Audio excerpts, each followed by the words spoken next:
ஆண்டவராகிய இயேசு கிறிஸ்துவின் நாமத்தில் உங்களுக்கு வாழ்த்துக்கள். எல்லாரும் எப்படி இருக்கீங்க? சுகமா இருக்கீங்களா? சந்தோஷமா இருக்கீங்களா?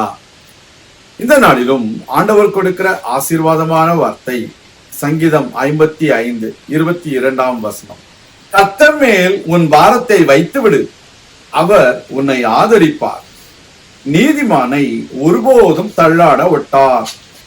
அருமையான ஆலோசனை.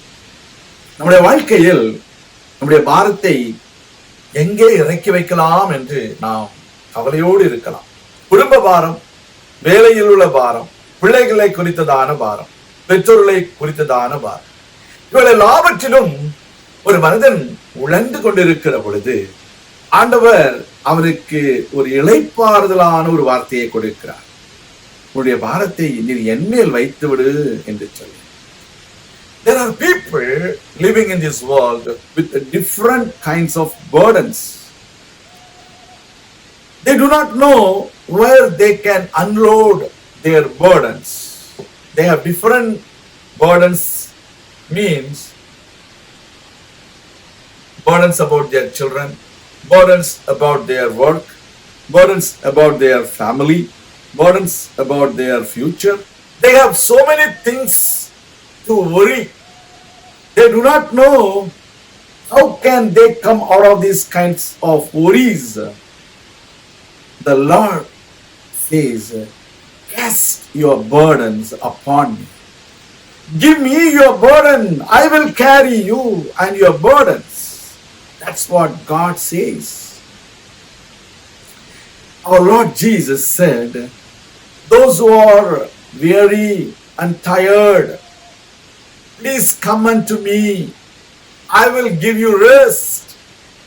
உங்க வாழ்க்கையில நீங்கள் மிகவும் கஷ்டத்தோடு எப்படி நான் இதை சமாளிக்க போகிறேன் அப்படின்னு நீங்க நினைக்கிறீங்களா? ஆண்டவர் சொல்கிறார், வருத்தப்பட்டு பாரம் சுமக்கிறவர்களே, உங்க வாழ்க்கையில ரொம்ப கஷ்டத்தோடு இருக்கீங்களா? என்னண்டை வாருங்கள், நான் உங்களுக்கு இளைப்பாறுதல் தருவேன் என்று சொல்லி. இதை யோசித்து பாருங்க. அப்படி யாராவது மனிதர்கள் சொல்லுவாங்களா? சொல்ல மாட்டாங்க. கர்த்தர் சொல்லுவார், அவர் நீதிமானை ஆதரிப்பேன் என்று சொல்கிறார். He will support the righteous people.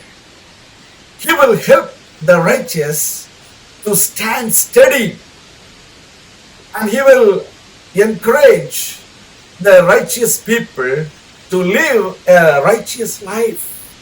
Such a wonderful God. So, when you give your burdens to Jesus Christ, He is going to take care of your burdens, and also He is going to strengthen you.